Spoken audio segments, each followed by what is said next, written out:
bonjour à tout le monde. Avant de commencer, une petite précision, puisque on est sur la période où les bilans et les comparaisons vont être faites. L'Observatoire Crédit Logement CSA travaille toujours, je le répète, hors achat de créances, hors renégociation, hors prêt relais et autres formes de financement associées à des reconfigurations patrimoniales. Voilà, alors l'année 2018 est une année formidable. Pour l'ensemble des marchés, tout d'abord, ça ne vous a pas échappé, depuis le mois de juin dernier, les taux sont bon mois, mauvais mois, scotchés à 1,43%. C'est une situation qui est une situation sans précédent historique, parce que depuis 6 mois, les taux sont sous l'inflation. La situation, donc, est exceptionnelle déjà de ce point de vue. Ça a permis notamment de maintenir sur le marché des ménages qui sinon n'auraient pu y rester. Mais ce n'est pas le seul élément qu'il faille citer en la matière, on le garde à l'esprit, mais on va voir, il y en a 2 autres qui importent tout autant. Alors, avant d'aborder ces 2 autres, voyons bien sur les 3 produits phares que l'on a l'habitude de suivre. Nous avons, durant l'année 2018, une diminution alors de 11 points de base sur les 15 ans et 20 ans, mais nous avons une diminution de 16 points de base sur les 25 ans. Alors c'est important parce que la transformation du marché en 2018, comme le disait Jean-Marc Villon tout à l'heure, est associée notamment à un déplacement sur les durées longues. Alors nous avons cela, et puis surtout l'autre focus, c'est celui des grandes catégories de clientèle que l'on repère habituellement en distinguant les emprunteurs en 4 groupes. Le premier groupe, c'est celui qui a les taux les plus bas, simplement le premier quart de la population qui a les taux les plus bas, simplement parce que des opérations particulières, par exemple des opérations très largement financées par l'intermédiaire de courtiers de l'investissement locatif, ou alors ce sont des opérations qui sont des opérations avec des taux d'apport personnel très élevés ou avec des niveaux d'emprunteurs au-delà de la moyenne des emprunteurs. Et puis on a le 4e groupe qui correspond aux catégories des emprunteurs qui ont généralement les conditions les moins entre guillemets favorables, jeunes, sans apport personnel, dans le neuf,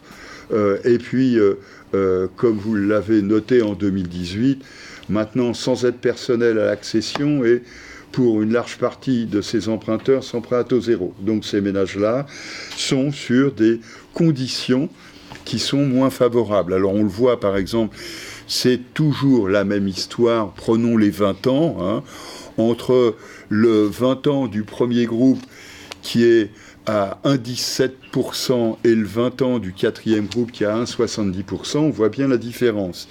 Alors ce qui est remarquable, c'est qu'au cours de l'année 2018, ce sont les emprunteurs des 3e et 4e groupes qui ont bénéficié de la baisse des taux la plus forte. Alors, bien sûr, on l'a dit, et cela est une réalité parce que les établissements de crédit ont porté à bout de bras des marchés immobiliers qui auraient été sinon fortement malmenés par la dégradation des soutiens publics, mais aussi parce que les établissements de crédit ont développé, amplifié leur stratégie d'accompagnement des jeunes en primo-accession. Voilà, donc cette évolution est tout à fait normale, comparable à ce qu'on peut imaginer compte tenu de ce qui s'est passé sur l'économie immobilière dans son ensemble. Donc des taux tout d'abord, et puis des durées. Alors au 4e trimestre, 226 mois en moyenne. On n'a jamais connu des durées aussi longues, soyons clairs. Et pour bien comprendre ce que cela représente, l'allongement des durées commence au cours de l'année 2014, lorsque le marché se transforme. C'est en 2017 que l'allongement commence à être très marqué, 5 mois sur l'ensemble de l'année. Et en 2018, l'allongement est de 10 mois. Cela a permis de maintenir sur le marché des accédants jeunes, modestes, sans trop d'apport personnel, etc., etc. Donc pour illustrer cela, on va prendre, comme on le fait habituellement, la répartition des emprunteurs, 4e trimestre 2018, et on va comparer ça au 4e trimestre 2016. Rappelons que en décembre 2018, nous sommes sur 38,1% de la production qui est à plus de 25 ans, et nous sommes à 68,7% de la production qui a plus de 20 ans. Bon, pour bien comprendre. Alors maintenant, pour comprendre à quoi cela correspond, regardons depuis le 4e trimestre 2016. Alors, si on prend les plus jeunes, des emprunteurs, moins de 35 ans, nous sommes au 4e trimestre 2018 à 48,9% des emprunteurs de moins de 35 ans qui ont contracté des prêts à 25 ans et plus. Nous étions, pour bien comprendre ce que ça représente, nous étions au 4e trimestre 2016 à 38,1%. C'est quand même une évolution qui est une évolution sensible. Elle est d'autant plus sensible que si on regarde les 20 ans et plus, nous sommes à 80,2%. Au 4e trimestre 2016, nous étions à 74,2%. Voilà, donc nous avons une évolution qui est une évolution sur les moins de 35 ans qui est rapide, qui est d'autant plus rapide si maintenant on se comparait à la situation du début de l'année 2014, et qui se retrouve aussi sur les 35-45 ans. Bon, nous avons un allongement des durées. Pour autant, il est clair que pour solvabiliser de la demande, il faut bien sûr des taux bas, des durées longues, mais ça ne suffit pas. Même avec cela, des contingents importants d'emprunteurs n'auraient pu rentrer sur le marché si nous étions restés avec ce qu'on appelle, de manière générique, des taux d'apport personnel élevés. Pour avoir la possibilité de faire rentrer des contingents d'emprunteurs de plus en plus importants, il faut réduire les exigences en matière d'apport personnel. Alors cela, on vous l'illustre de la manière suivante. On vous a mis le taux d'apport personnel apparent, qui est en harmonie avec le ratio LTV des autorités monétaires. Cette courbe est tout de même spectaculaire. Quand on prend, par exemple, les années 2007-2014, nous étions sur des taux d'apport personnel apparent de 23,9%. D'accord ? Donc, ici, on a pris base 100 sur la moyenne 2007-2018. Ça signifie qu'en moyenne, on était à 110, 111. D'accord ? Bon. Et puis, on a une première étape de baisse des durées. On l'a dit, la baisse des durées commence à la fin de l'année 2014, début de l'année 2015. Enfin, la hausse des durées va être associée à la baisse du taux d'apport personnel apparent. Sinon, les ménages n'auraient pas pu rentrer dans le marché. Et donc, qu'est-ce qu'on voit ? On voit que entre 2007-2014 et 2015-2017, le taux d'apport personnel apparent a reculé de 20%. On est passé de 23,9% en moyenne à 19,2%. Et en 2018, on a eu une accélération qui va de pair avec l'amplification de l'augmentation des durées. Et là où le taux d'apport personnel apparent avait déjà baissé de 20%, il baisse encore de 16% en 2018. Et en moyenne, en 2018, nous sommes sur un taux d'apport personnel apparent moyen de 16,1%. C'est-à-dire qu'en l'espace de 4 ans, 5 ans, le taux d'apport personnel apparent a reculé de 8 points. C'est du jamais vu non plus, soyons clairs.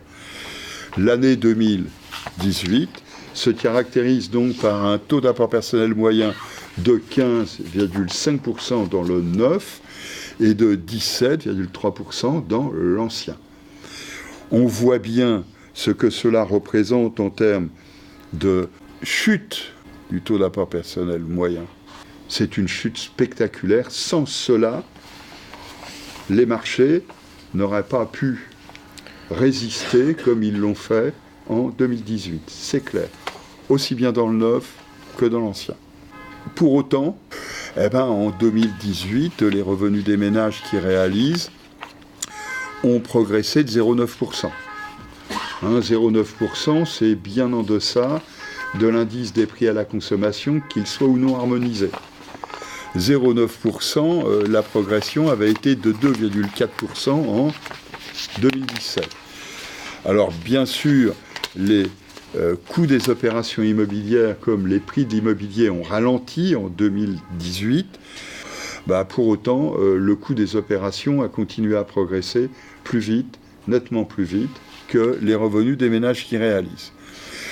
Donc il n'est pas étonnant, comme on va le vérifier après, que finalement on reste sur un coût relatif des opérations élevé.